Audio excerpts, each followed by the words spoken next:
तो नजीम कोया जी के डायरेक्शन में 1000 बेबीज नाम का एक सीरीज आया। उसको देखने के बाद भाई पहले मेरा जो रिएक्शन था और बाद में जो था, दोनों जमीन आसमान का फर्क है। सो बंदा हाजिर और मैंने देखा है 1000 बेबीज जो कि डिज्नी प्लस हॉटस्टार पे रिलीज हुआ है। कैसा है ये वेब सीरीज, क्या ये आपको देखना चाहिए या नहीं, इसी बारे में बात करूंगा। उससे पहले अगर आप चैनल पे नए हो तो चैनल को सब्सक्राइब कर लो, बेल का बटन दबाओ, वीडियो को एंड तक जरूर देखना। तो देखो भाई, कहानी ज्यादा कुछ पता नहीं चल रहा था और मैं डायरेक्ट सीरीज देखने के लिए बैठा और देखने के बाद पहला जो एपिसोड था उसको देख करके बहुत ही ज्यादा फ्रस्ट्रेशन वाला अंदर से एंगर निकल रहा था। भाई क्या करूं मैं, क्यों देख रहा हूं। और इसमें जो भी चीजें चल रही है भाई, एक तो बैकग्राउंड म्यूजिक इतना ज्यादा लाउड जिसको बार बार मुझे डाउन करना पड़ रहा है, और जो भी चीजें दिखाई जा रही है उसके पीछे में कुछ समझ में नहीं आ रहा है। नीना गुप्ता यहाँ पे एक ऐसी माँ का रोल प्ले करती है जो कि पूरे दिमाग से जा चुकी है। शुरू में इनको ऐसा दिखाया जाता है जैसे कि ये कोई भूत, चुड़ैल या फिर पिशाचनी है, लेकिन कहानी जैसे से आगे बढ़ती है राज खुलना शुरू होता है और जो भी चीजें एपिसोड 1 में दिखाया जा रहा होता है, मतलब वो कुछ कह रही है, अपने बेटे से कुछ कह रही है विपिन से, लेकिन वो बंदा जो है सुन रहा है और मैं नहीं सुन पा रहा हूँ। अब यही चीज जब आगे बढ़ती है तो भाई पुलिस ऑफिसर किसी पुलिस ऑफिसर से कुछ कह रहा है, नहीं सुनाई दे रहा है। वही चीज जज जब कोई चीज सुन रहा है, पढ़ रहा है, बात कर रहा है, नहीं सुनाई दे रहा है। भाई क्या है। तो देखो, बिना स्पॉइलर का छोटा सा एक ओवरव्यू देना चाहता हूँ कि यहाँ पे नीना गुप्ता जो है अचानक से अपने बेटे को कुछ राज बताती है और उस राज के बाद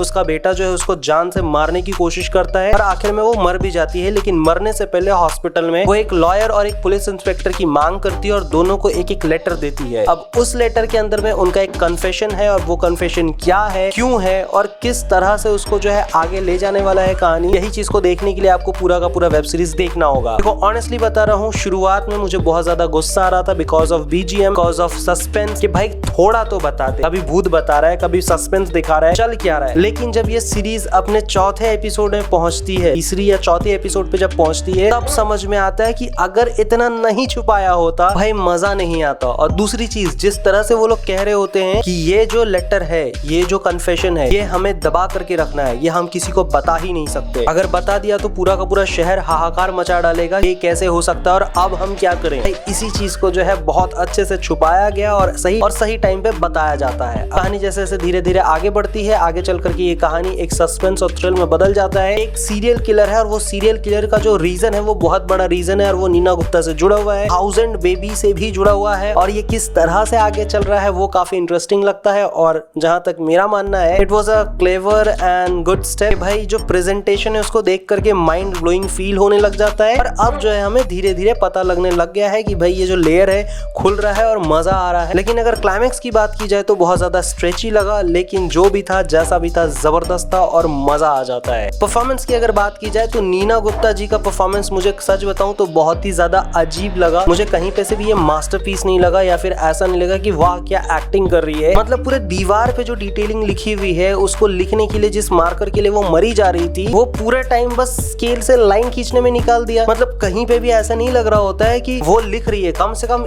एक पैरा अगर उन्होंने अपने हाथ से लिखते हुए दिखाया होता तो चलो थोड़ा सा कन्विंसिंग लगता, लेकिन ऐसा था नहीं। वो मार्कर मंगाती है, स्केल से लाइन खींच रही होती है बस, और कुछ नहीं। यहाँ तक के डायरी में भी एक वर्ड भी लिख नहीं रही होती है। और क्या बताऊं, मुझे वैसा नहीं लगा। और नीना गुप्ता जी नहीं है पूरे सीरीज में, इनके डेथ सीन आ जाती है बहुत जल्दी और उसके बाद से कहानी जो है पूरे तरह से सस्पेंस एंड थ्रिल से भरा हुआ रहता है कि भाई क्या चल रहा है, क्यों कर रहा है ये सबका मर्डर, क्यों कर रहा है। तो भाई परफॉर्मेंस की अगर बात की जाए, नीना गुप्ता मुझे सही नहीं लगी, लेकिन उसके अलावा जो इन्वेस्टिगेशन पुलिस ऑफिसर है, जितने भी कैरेक्टर है जो कि मर जाते हैं, उनकी कहानी आती जाती रहती है, वो काफी इंटरेस्टिंग लगता है मुझे। इसके अलावा अगर बैकग्राउंड म्यूजिक की बात की जाए तो मैंने शुरू में ही कह दिया कि बैकग्राउंड म्यूजिक बहुत ही ज्यादा अनोइंग है और बार बार यूं जा रहा है, जे कर्व बनाया जा रहा है। मतलब अभी तो एक हाइप वाला तुमने बीजीएम डाला था, फिर से हाइप वाला, वो खत्म हुआ, फिर से हाइप वाला, वो खत्म हुआ, फिर से हाइप वाला, जबकि वो एंड में ऐसा कुछ निकलता नहीं है। दिमाग खराब कर देता है बीजीएम। तो ओवरऑल अगर कहा जाए, डायरेक्शन वाज गुड अटेम्प्ट और बहुत ही स्मार्ट तरीका था लोगों को एंगेज करने का।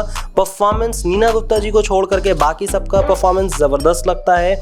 वहीं पे बीजीएम की बात की जाए तो भाई उस पर थोड़ा काम कर लेते, थोड़ा डाउन कर लेते, या खुद बैठ करके एक बार पूरा सीरीज देख लिए होते प्रीमियर में तो शायद आप उस पर कुछ काम कर सकते थे। तो ओवरऑल मिला करके अगर कहा जाए तो आपका टाइम वेस्ट तो नहीं होगा, थोड़ा सा इरिटेट जरूर करेगा आपका लास्ट वाला पोर्शन और स्टार्टिंग का 1 से 1.5 एपिसोड, मतलब दूसरा एपिसोड भी जो ना बहुत ज्यादा दिमाग में जा रहा होता है। सो ओवरऑल जो मेरा ऑनेस्ट रिएक्शन था इस वेब सीरीज को लेकर के यही था। अगर वर्डिक की बात की जाए तो मैं इसको देना चाहूंगा 3 स्टार। और इसका जो मेन कोर, जो मेन बेस बनाया है कहानी का 1000 बेबी, जो भी चीजें हुई है यार, इंसान विश्वास गवा देगा, बहुत बुरी तरह से विश्वास हिल जाएगा। जिस वक्त में मैं सोच रहा था कि भाई ये जो हुआ है अब मैं क्या करूं, ठीक उसी वक्त में इन्वेस्टिगेटिव ऑफिसर जो रहता है वो अपने बच्चे को देख करके ऐसा सोच रहा होता है बार बार। और मैं बोल रहा हूँ देखो इसको भी शक आ गया, सिर्फ मुझे नहीं इसको भी शक आ गया। भाई ये जो आप समझ पा रहे हो मैं क्या करने की कोशिश कर रहा हूँ, मैं कुछ भी नहीं बताऊंगा वरना स्पॉइलर हो जाएगा, क्योंकि इन लोगों ने बहुत ताकत लगाई है उस चीज को बचाए रखने के लिए। तो मैं भी कहीं से भी नहीं बोलना चाहता हूँ कि इसके अंदर में क्या है, आप खुद समझ लो। आप बताओ अगर आपने देखा 1000 बेबीज तो आपको कैसा लगा है और कितना स्टार देना चाहोगे। मिलता हूँ नेक्स्ट वीडियो में, तब तक के लिए स्वस्थ रहो, मस्त रहो, जबरदस्त रहो। चैनल पे नए हो तो चैनल को सब्सक्राइब करके जाओ यार।